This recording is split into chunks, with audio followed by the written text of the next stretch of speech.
Well, it's a cold, snowy day. We had a pretty big snowstorm yesterday, and the car lot next to us has brought me this Volvo. It is a 2007. Let's see here, XC90 V8 all-wheel drive. It's an SUV-looking vehicle, and their complaint is that the dash doesn't work.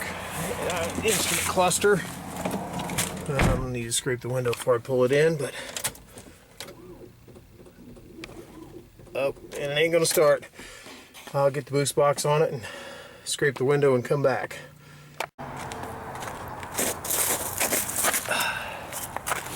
It's kind of cold out here. I don't know if I can get this open with one hand or not. There it is. And the hood won't stay open. Well, let me go in and get a hood prop.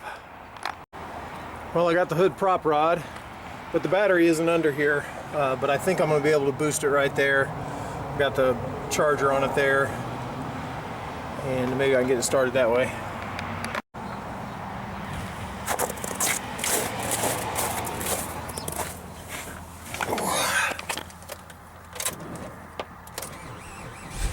Good, start it up. Okay, so looks like the power steering doesn't work a lick, not a bit. Ugh, good grief. Okay, but here's their complaint.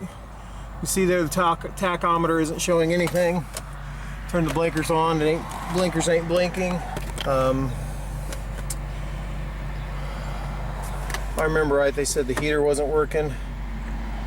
I don't know how to turn this thing on. Looks like the radio isn't working. Anyway, we'll get it inside and make some checks on it.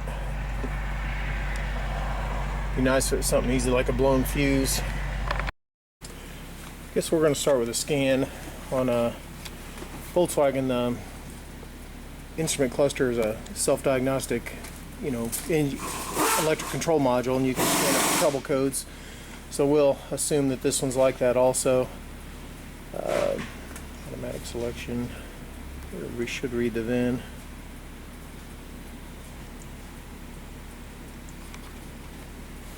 There's the VIN.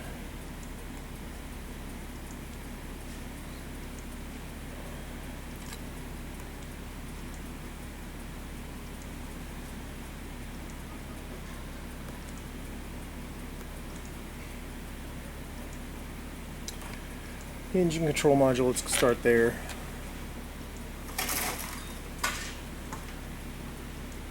Tester not communicating. Key is on.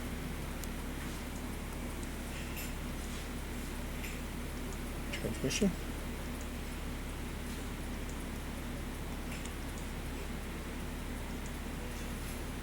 Transmission's communicating, but it's giving me a communication code. Couple communication codes. Let's see if I can find the instrument cluster here. Upper electronic module. Infotainment. I know our radio isn't working. Let's try it just to see. Not communicating.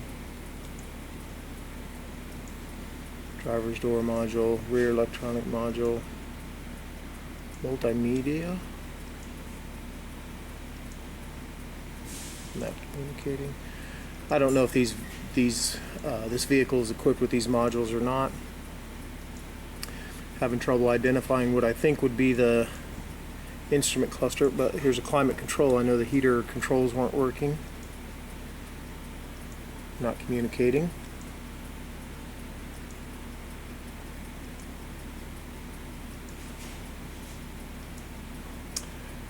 Central electric module.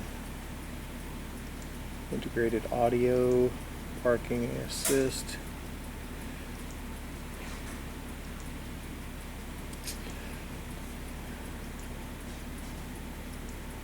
Central electronics module. Anyway, there might be a problem with the name that they're giving it. I might not be identifying it as the instrument cluster. So I think what I'll do is just go ahead with some basic fuse checks, to see if I can get those the instrument cluster, the radio, and the heater control system working. Thought this would be an easy place to start, and I've already checked all these fuses. None of them seem to be blown. There are some of them that don't power up, as that's always the norm, but we'll check those fuses that specifically apply to our circuit after we check all the fuses. The battery is in the trunk on this. I don't know if there's a battery type fuse box. It's under some covers. I'll have to dig that out.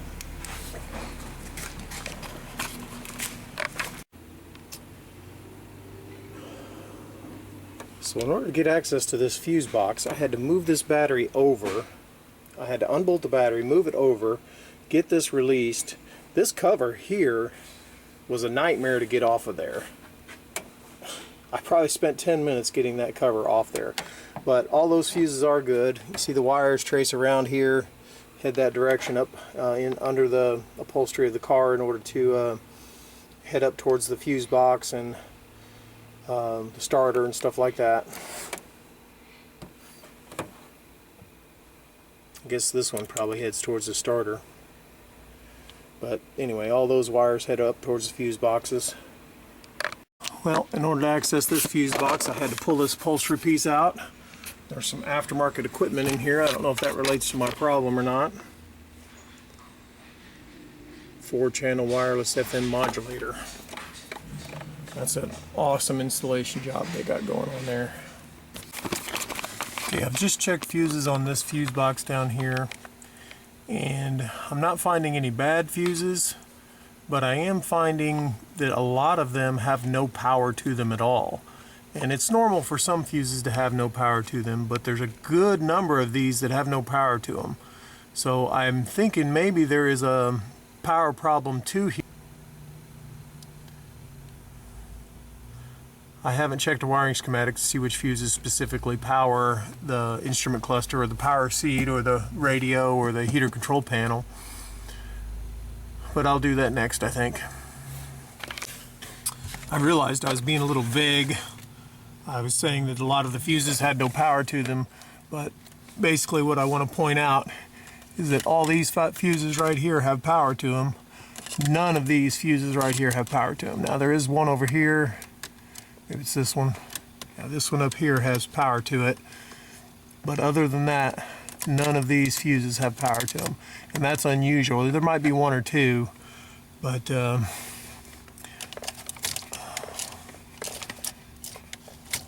seeing a big red wire here, and it's got this aftermarket thing. You can't see that in the video.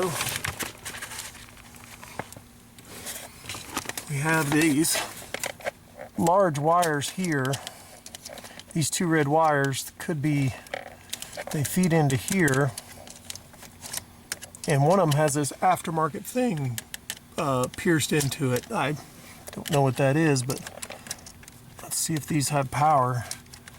Can't get that one to light, and that one lights up. Don't know if that relates to our problem or not. I don't know if that's supposed to have power. Maybe a schematic will show us. I'll get a schematic. Okay, here's where I'm at. I found a schematic that says brake control module that lists driver information module in it. I would assume that's the instrument cluster or part of the instrument cluster.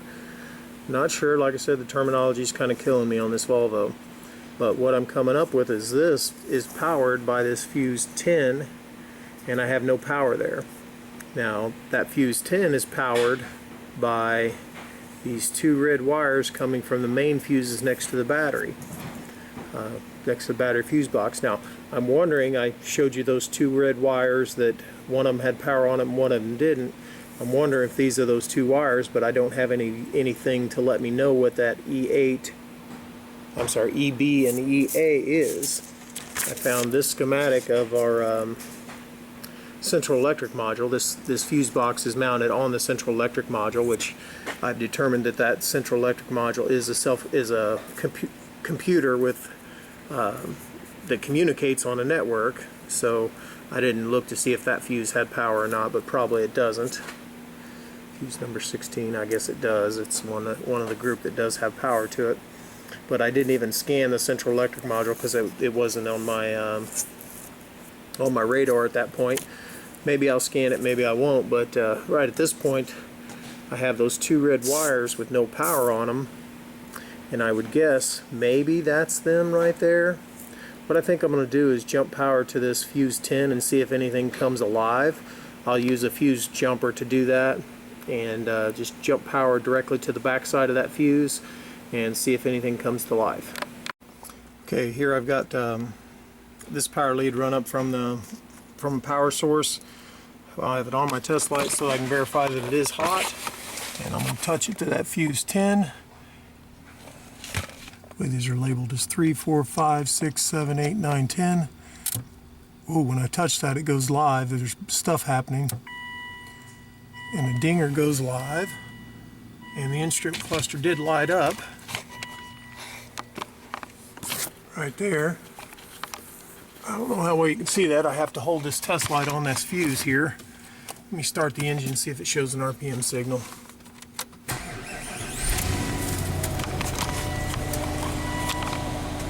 Yes, it does. I think obviously this fuse isn't getting power.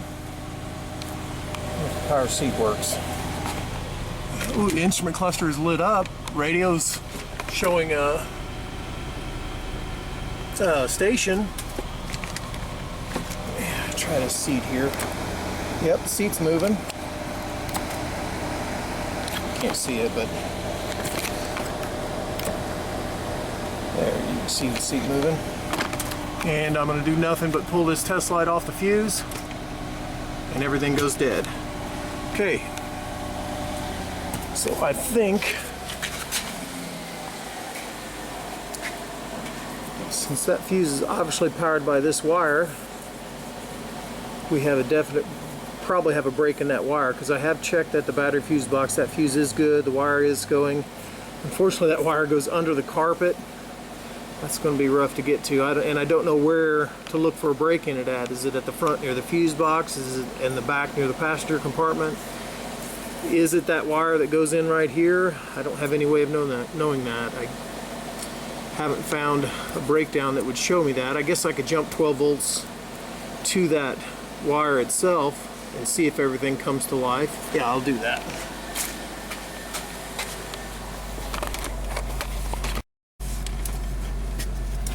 Okay, I still have my test light hooked to 12 volts, and I'm going to touch this wire. I don't remember which one it was that wasn't powered now, but oh, obviously it was that one. Everything powered up. You can hear, I don't know if you can hear that dinger, and relays are clicking and stuff. And the instrument cluster came to. Now, I've been spending some time here at these wires and where they pass through.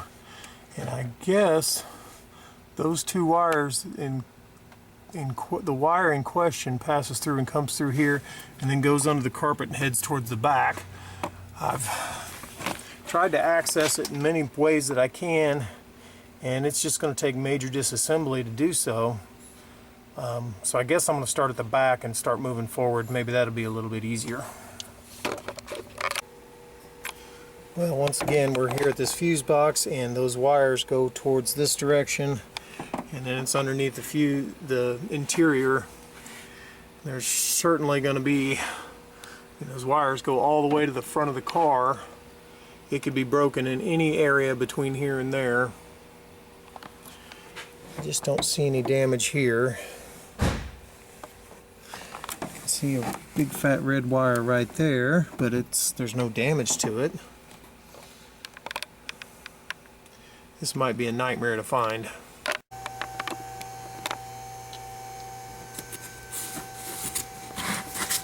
Oh, that comes out easy.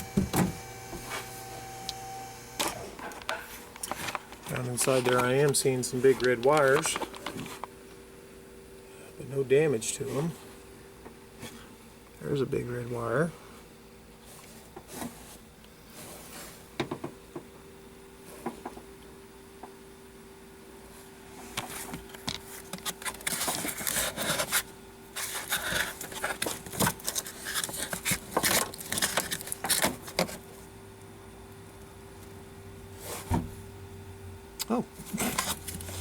just found the problem.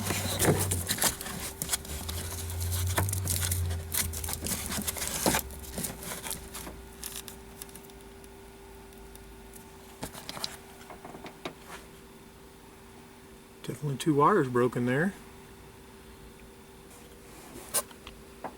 Where do those wires get to then? I finally found where these two wires goes. I was able to pull this connector out here, and they're obviously broken out of there. I think it'll be a fairly simple fix just to bypass this connector and connect these two wires to right there, and I think we'll be good to go. Well, here's my repair on the two wires. I connected them, then soldered it, covered it to heat shrink.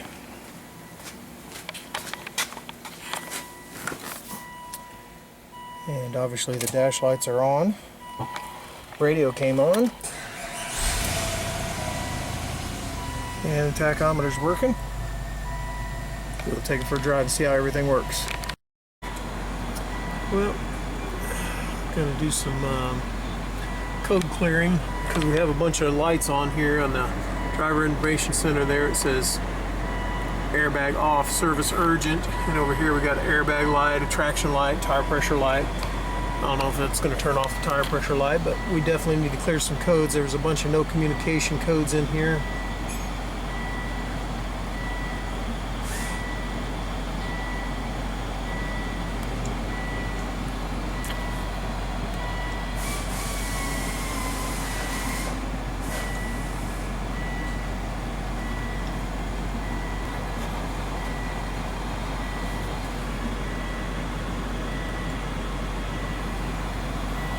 Now I'm hoping there'll be some type of automatic code clearing, like you run an auto scan and then it'll afterwards you can clear them all. But I know we have some codes that, yeah, there's a quick erase function here. Hopefully it'll let me do that afterwards. There's faults in the central electric module, faults in the transmission control module, faults in the brake module.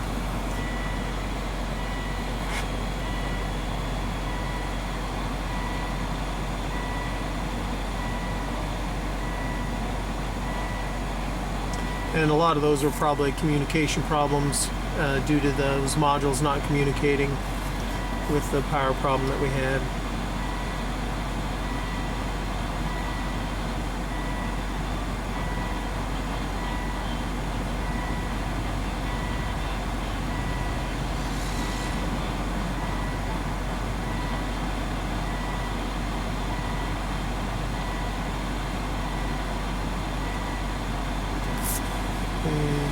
Quick erase.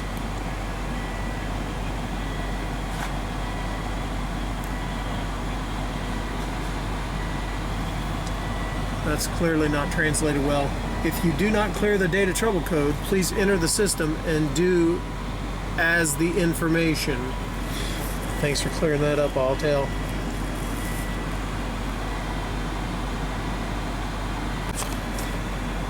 It is going through and erasing them, despite the poor language translation there. And it is still going through and erasing trouble codes. Most of them are showing pass afterwards, although the brake control module still shows a fault. And that's why the traction light's still on there. Let's see if we'll go to our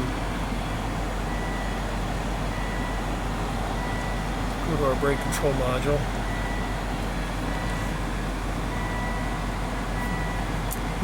Codes. Valid data received from four-wheel drive clutch control module.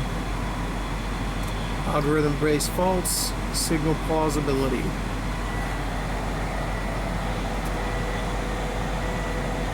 know, I'm not going to be diagnosing that. I have solved their main issue, and if they want me to look at this issue, I'll be glad to.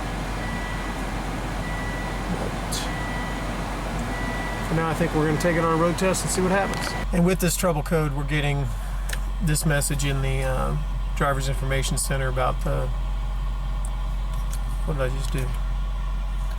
Park assist service requested.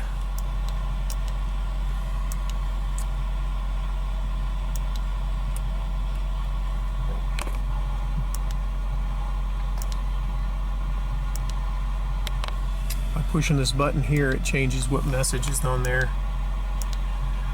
Thank you, Volvo. But we'll go drive it and see what happens. Oh, and I wanted to show there's no fluid in here either. That's nice. Hopefully I won't fill it up and it just dump out all over my floor, but we'll fill it up and see if the power steering works.